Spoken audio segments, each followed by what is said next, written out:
this is a good moment to take a brief tangent and look at paleontology. So how do we find these fossils? What's the magic? What's the science, the art? The same way, more or less, that people did in the 1750s or whenever you first start getting them.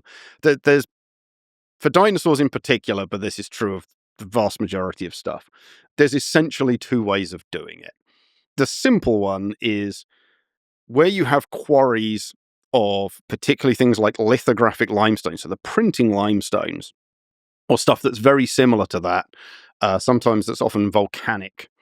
You get these super, super, super fine layers of sedimentation. And that's where you get these places of exceptional preservation. Whenever you see like the feathers, or almost always whenever you see feathered dinosaurs, it's like, oh, we got the skin, we got the claws, and like the whole skeleton's laid out. So Archaeopteryx being like the first bird being this absolute classic example, it's from these beds. And there you find them by basically splitting limestone. We don't usually dig for them. It's because there are quarry workers and people who are already doing this because the stone is useful.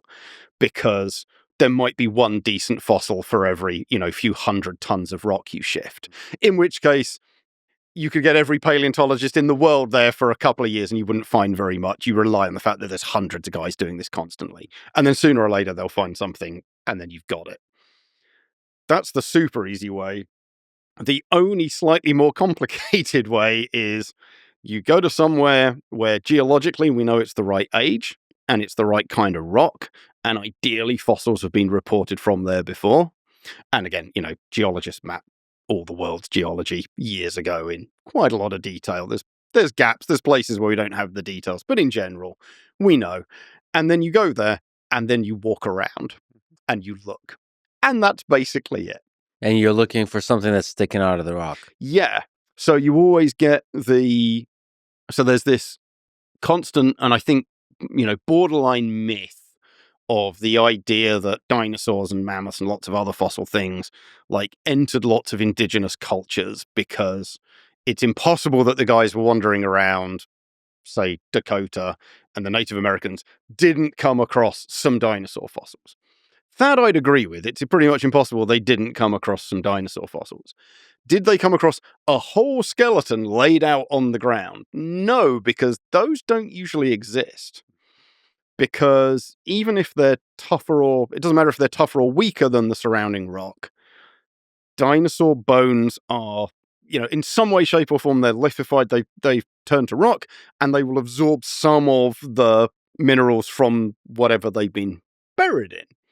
And so even in places like Mongolia and northern China where I've been to, where actually the fossil bone is quite a lot tougher than the sandstone that it's embedded in. Like you can find a bit of bone and pull it out, like almost like rub it with your hands and the sand comes off and there's your bone. They will decay pretty quickly. Sandstorms, sand just etches stuff. The tiniest bit of moisture, particularly in winter, gets into the cracks. Bones are incredibly porous. That freezes, that expands, that cracks. Bones just shatter.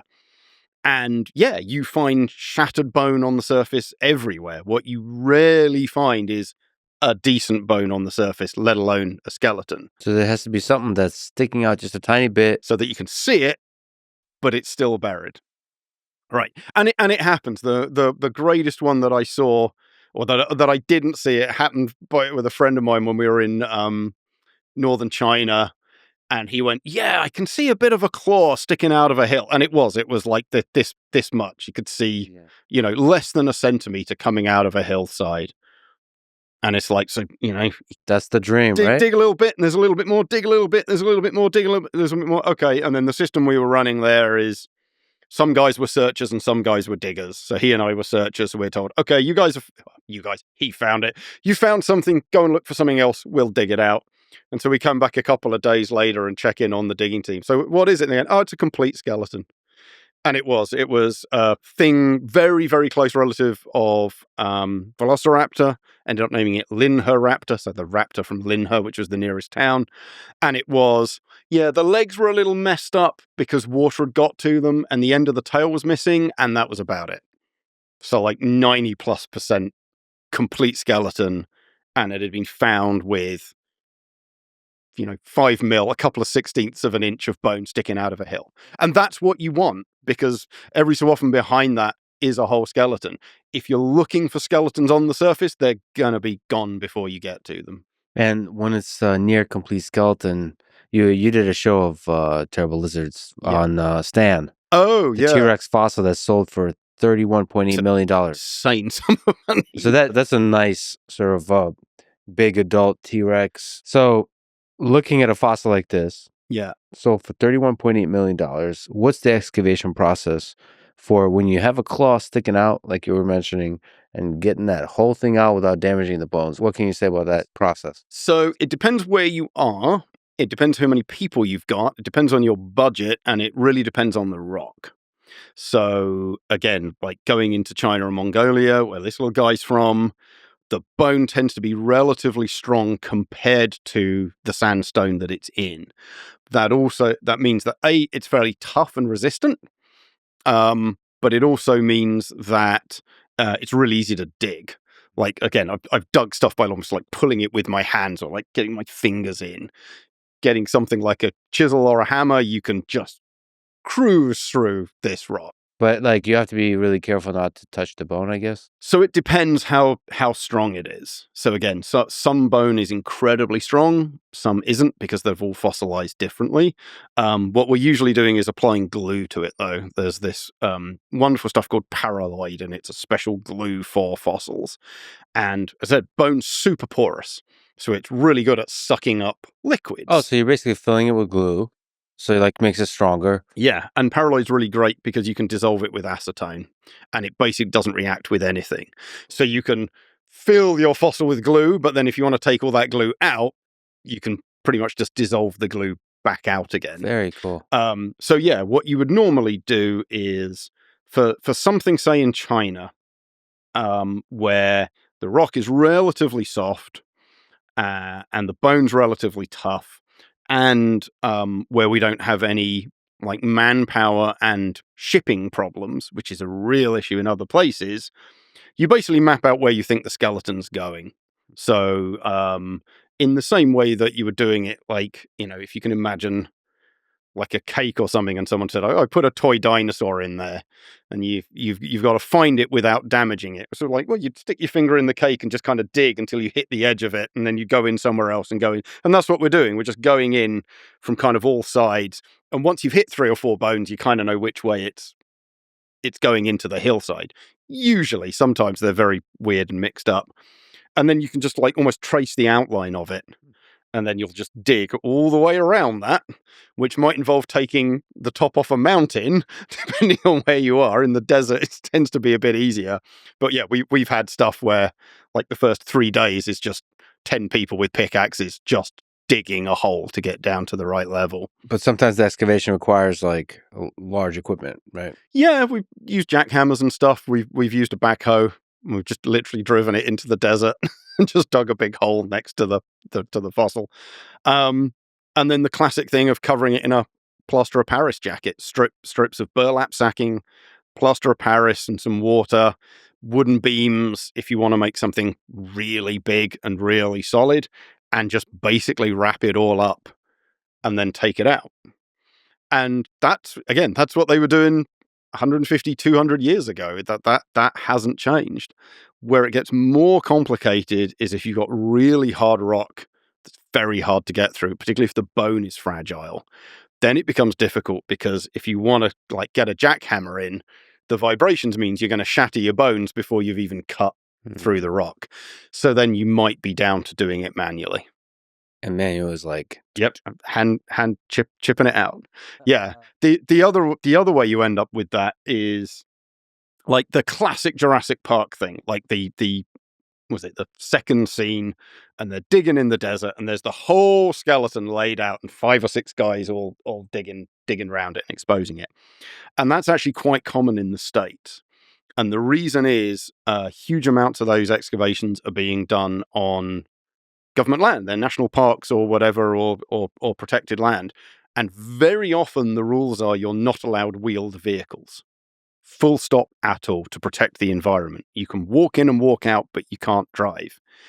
And it's like, well, right, when we're in the desert in Mongolia, in China, or China or Mongolia, and we're allowed to do this, literally, yeah, my boss drove into town, hired a guy with a JCB. He drove out, picked it up with the bucket, drove it back into town, and put it on the back of a flatbed, and we drove it to Beijing. If you're out in a protected area and you can't, you've got two choices. You can take it out by hand, but that means it's got to be light enough that half a dozen people can lift it, which if it's a block of stone the size of this desk, a couple of meters by a couple of meters by a meter high, is basically impossible.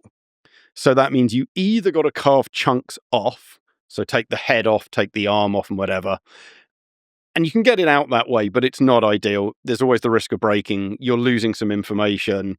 And if you want to make a really spectacular display, you don't want to join through every big bit of bone. You want to show the public one piece. So the alternative is to get rid of every bit of rock you possibly can to make it light enough to helicopter it out. And so normally, in China, if we hit that bit of bone going in, we're just like going in round the sides until we've hit it, take the top off, take the bottom off, and just take it. So the skeleton is completely encased in rock and it's as safe and secure as it can be.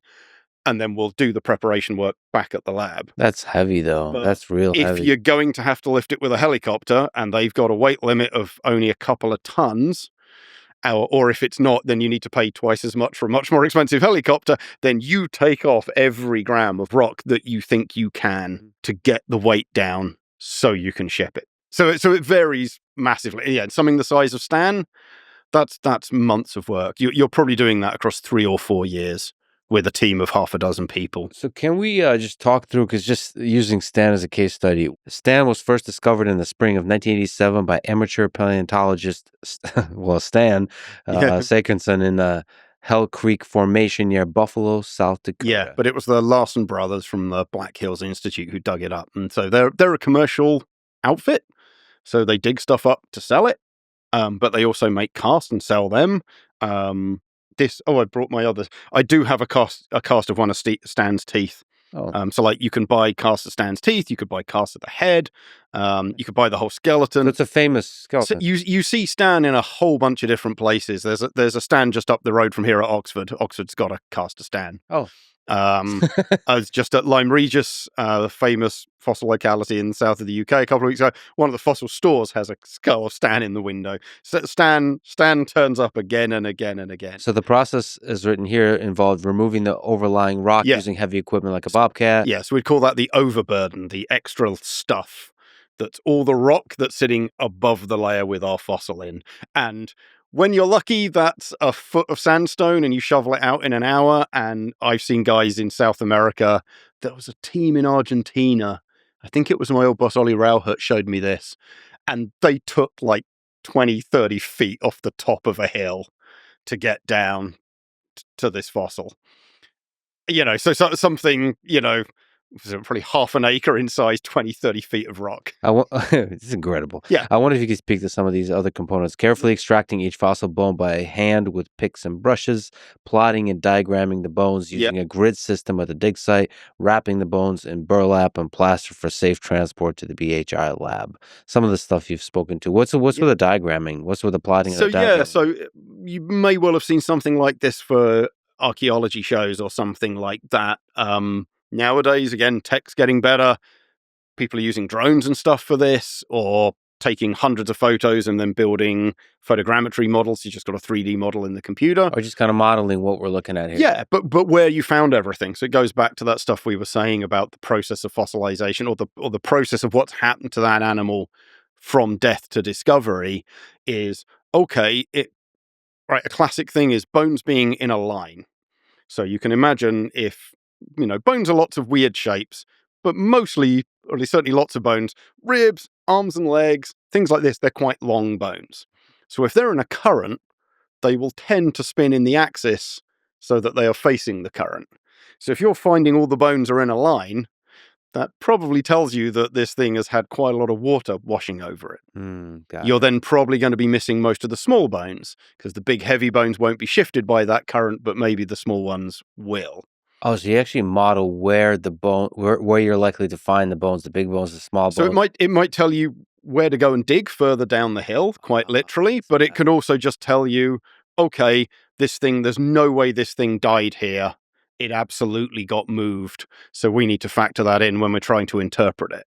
Okay. Or we've got this one weird bone and we can't work out what on earth it is. Well, maybe it's from something else. Because if we know a whole bunch of stuff washed together, maybe that's a random bone from a different animal. Yeah, maybe that was eaten, or there might be a different story if it was washed, like you were describing. Any of that kind of thing. So that's where you want to have as much information as possible. It says here, once at the lab, the bones underwent more than 30,000 hours of cleaning, preservation, restoration, and documentation. And Stan's skeleton is notable for its high degree of completeness, about 70% by bulk, 63% by bone count, and the exceptional preservation of its skull, which has become a scientific standard for the species. Yeah. So there's this unbelievably beautiful skeleton. Borealopelta. This is a helicopter lift. Absolutely awesome. Phenomenal preservation from northern Alberta. What is this thing? Its full name is Borealopelta mock-mitchelli, and it's called mock-mitchelli, named after Mark Mitchell, the preparator, who basically I think Mark spent the thick end of 2 years on this. Like, this was his job. And he did other stuff as well. He's doing some other prep. He's doing some field work. But Mark basically went in every day, 9 to 5, cleaning the rock, because the rock was hard and the bone was soft, and it's extraordinarily well preserved. Borealopelta is a genus of plant-eating armored dinosaur. Sure as hell looks armored. This is an incredible preserved specimen. From the early Cretaceous period, about 112 million years ago, found in what is now Alberta, Canada. Amazing. Yeah. Look at this thing. So Borealopelta is one of the ones where we've even got some of the evidence of patterning, and it suggests that it's darker on top and lighter underneath. So this illustration, I think that's Julius Chittoni did that. He's a Canadian paleo artist, and so that color pattern is roughly accurate. Oh wow! So this is true to color. Yeah. So we can figure out color.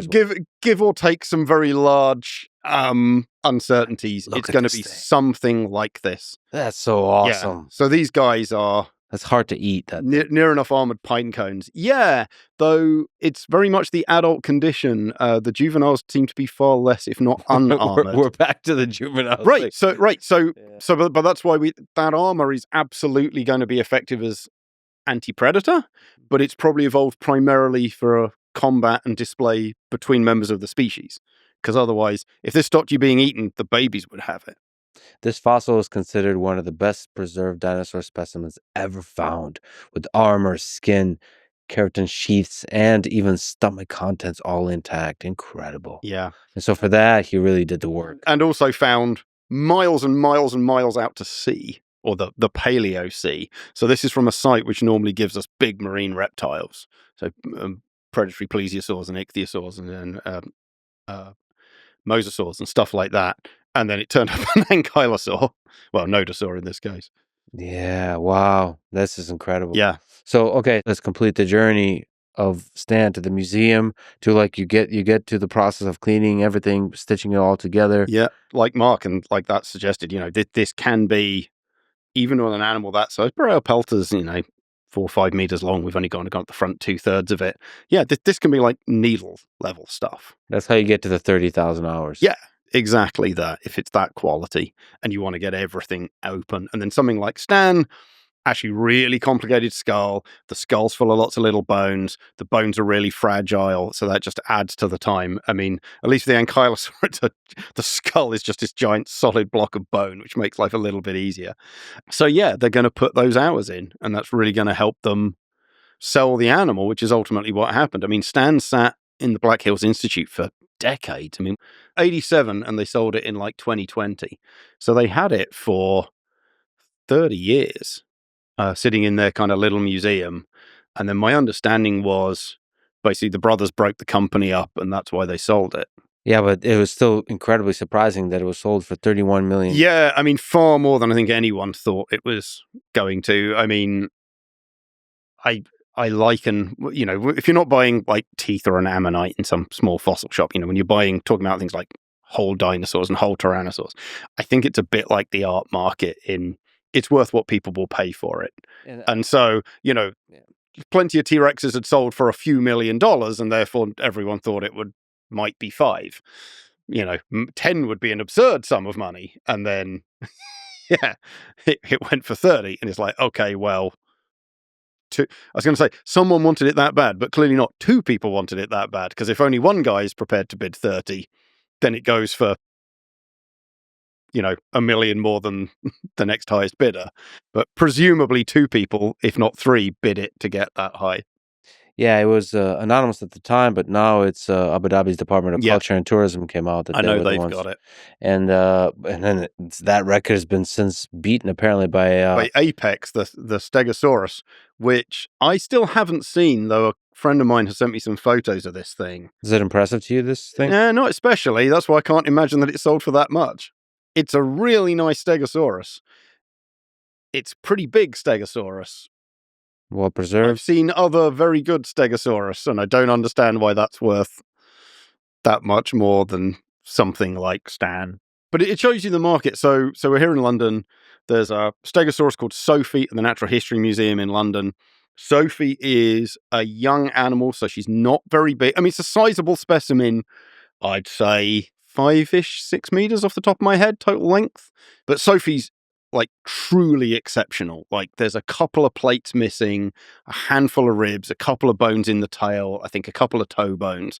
Like this is by far the most complete Stegosaurus out there. That sold for, I think, £250,000, so maybe $400,000 about a decade ago.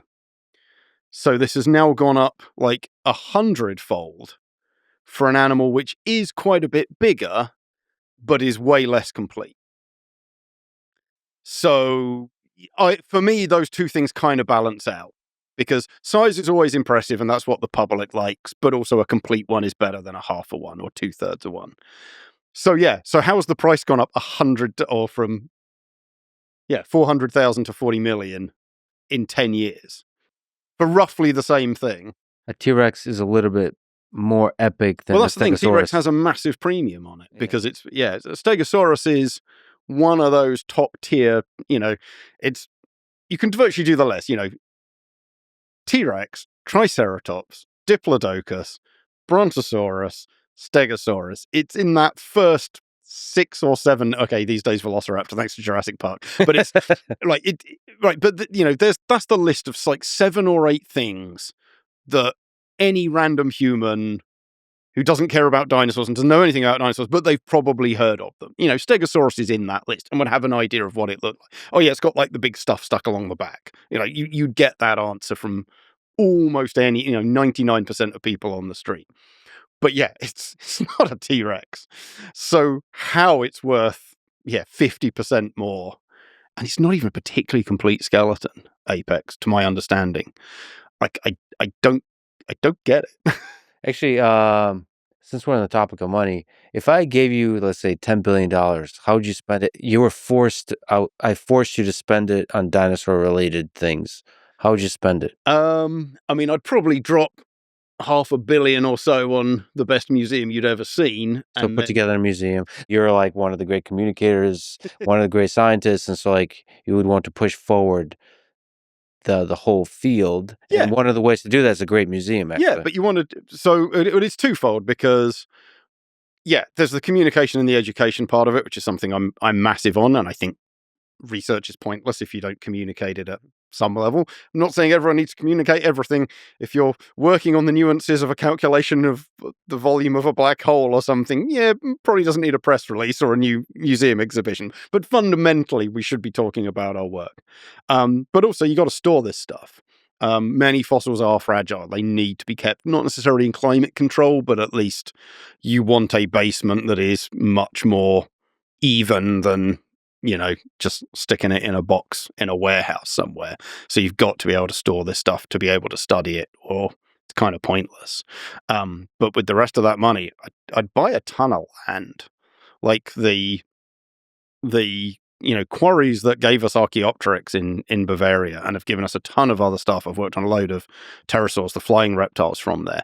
These stuff are mostly commercially run or just straight up privately owned and not being commercially run. Someone's just inherited it and is just sitting on this stuff. So if somebody's building stuff on land, does that threaten like the damage of the possibility of discovering something on it? It's more that they're not necessarily exploiting it with fossils in mind. Presumably you have to balance the search efforts And then the land by Yeah, but 1 billion on its own would go a very, very long way, almost infinitely, if you're just creaming off the interest and then funding excavations and supporting scientists who are already embedded in other museums or other universities or other research institutes. So the rest is for buying up land so that those people can do the work. You look at somewhere like, Brazil, and I can never remember the name of it, but there's, again, one of these zones of exceptional preservation where superlative pterosaurs, fish, we've had a handful of dinosaurs and a whole bunch of other stuff has come out. And it's just a giant commercial mining operation.